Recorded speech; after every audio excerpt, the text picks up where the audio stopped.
लेकिन मैं ये भीम आर्मी का कार्यकर्ता आपसे बिल्कुल वोटों की अपील नहीं करता।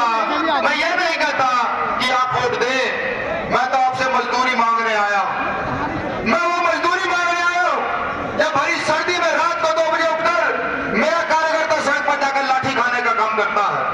मैं वो मजदूरी मांगने आया हूं जब मेरा कार्यकर्ता खड़े होकर के पुलिस की आंख में आंख डालकर ये कहता है कि अब गलत नहीं किया जाएगा। मैं वो मजदूरी मांगने आया हूं जब सतगुरु रैदास आंदोलन में 96 लोग जेल गए और उन 96 लोगों में भाई चंद्रशेखर आजाद को 24 पुलिसकर्मियों ने पूरी रात पीटा। 20 दिन ये उल्टे जेल के अंदर पड़े रहे। उस मजदूरी को मांगने आया हूं। अगर आज भी समाज ये मजदूरी नहीं दे सकता तो अफसोस होता है ये कहते हुए, उन नेताओं के विषय में सोचते हुए। सतगुरु रैदास आंदोलन में 96 लोग जेल में थे। किसी एक नेता ने 1 रुपए की मदद नहीं की।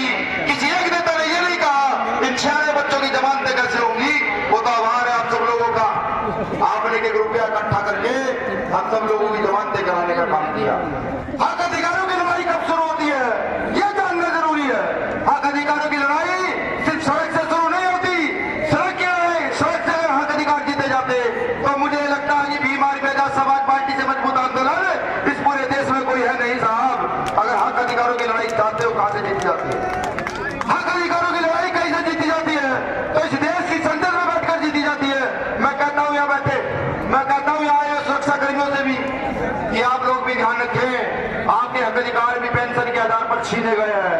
ये जो शख्स आपके सामने बैठा है जिसका नाम चंद्रशेखर आजाद है, ये जब उठकर खड़ा होगा तो याद रखिएगा आपकी पेंशन को भी बहाल इस देश में कराकर दिखाया जाएगा कि कैसे पेंशन बहाल होती है। मैं वादा तो नहीं करता कि वादे कर वो नेताओं की तरह, हाँ समाज में रहने वाले कार्यकर्ता को तरह वादा कर सकता हूं कि जब तक क्षमता रहेगी बोलने की, जब तक क्षमता रहेगी लड़ने की, तो आप ये समझिए समाज के काम बहुत तेजी से करते चले जाएंगे। कुछ साथियों ने मुझे कल ही कहा कि नहीं ये चुनाव है, इसमें धोखा मिल सकता है।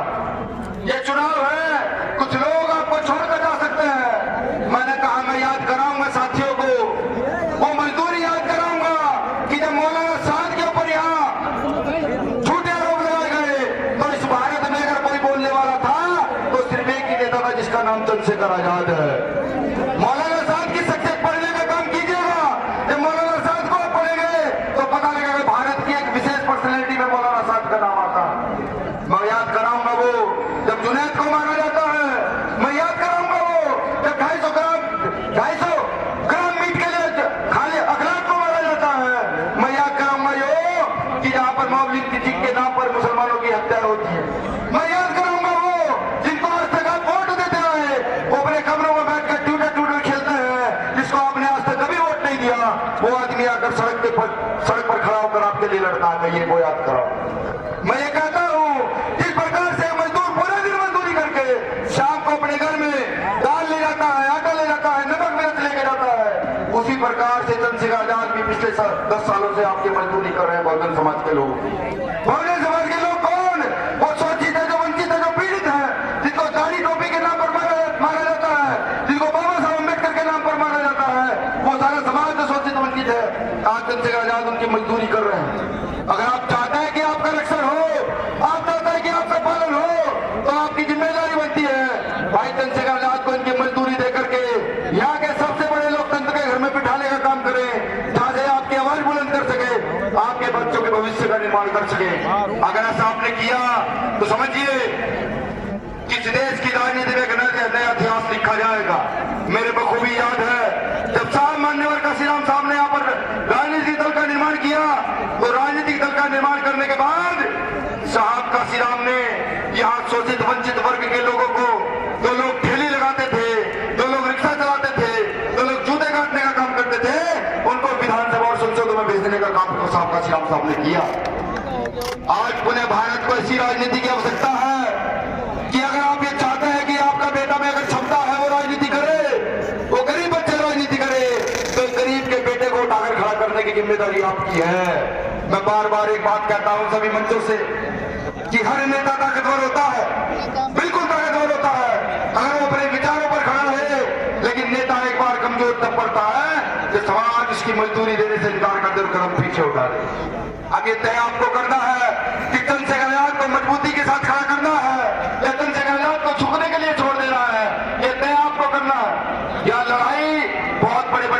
पांचे वालों से लड़ाई, यह लड़ाई सामंती व्यवस्था के लोगों से है। इस लड़ाई को समझिए कि अगर ये लड़ाई आज अपना समझे तो मुझे लगता है कि भारत में कभी ऐसा दिन नहीं आएगा जब कोई गरीब का बेटा खड़ा होकर अपने हक अधिकारों के लिए लड़ेगा। अगर आप ये सोचते हैं कि हर आदमी कार्यकर्ता आपके घर पे पहुंच जाएगा, बाइटन से आपके घर पे पहुंच जाएंगे, तो मुझे लगता है ये नामुमकिन है। ये जो चुनाव चल रहा है जिसमें भाई चंद्रशेखर आजाद खड़े हैं, ये जो टेंट लगा हुआ है, ये आप ही के 1-1 रुपए का टेंट लगा हुआ है। ये केतली आपने आदेशी होगी रखी हुई, इन्हीं केतलियों में आपने 1 रुपया इकट्ठा करके दिया जिससे ये टेंट लगा, जिससे लड़ाई है उसको भी समझ लीजिए। आज की मौजूदा समय की सरकार दरकोच पैसा जिनके पास है, जब यहाँ राज बदलेगा तो आप देखेगा भारत के इतिहास में सबसे ज्यादा करप्शन कहीं हुआ होगा तो भारतीय जनता पार्टी की सरकार में सबसे ज्यादा करप्शन हुआ होगा। ये देखिएगा जब आप इतिहास बदलेगा। खुद को चंद्रशेखर समझिए, जाइए घर घर, कीजिए प्रचार, पूछिए सब लोगों से आखिर आजाद समाज पार्टी के लोगों में, भीम आर्मी के लोगों में भाई चंद्रशेखर आजाद में कमी क्या है। जाकर पूछिए, ऐसा कोई वर्ग नहीं होगा जिसके लिए काम करने का काम न किया हो। 8 लाख करोड़ रुपए नहीं है जिसे प्रचार किया जा सके, मीडिया को लेकर प्रचार किया जा सके कि आज चंद्रशेखर आजाद ने ये किया, आज चंद्रशेखर आजाद ने ये किया, और भीम आर्मी के कार्यकर्ता ने किया। ये नहीं हो सकता, क्योंकि इस देश में हमारे माननीय प्रधानमंत्री जी जो हमारी सुरक्षा की गारंटी ली थी, वो आज हमारा हक अधिकार खाए हुए हैं। हम अपना हक अधिकार मांगते हैं तो रामपुर में हमारी जमीन पर बोर्ड लगाने पर एक बच्चे को सीधे आमने सामने जो पुलिस गोली मार देती है। इसका मतलब समझिए, यहाँ सरकार बदनाम नहीं हुई, उस सरकार ने इस वर्दी को बदनाम कराया जो वर्दी सुरक्षा की हमारी जिम्मेदारी नहीं थी।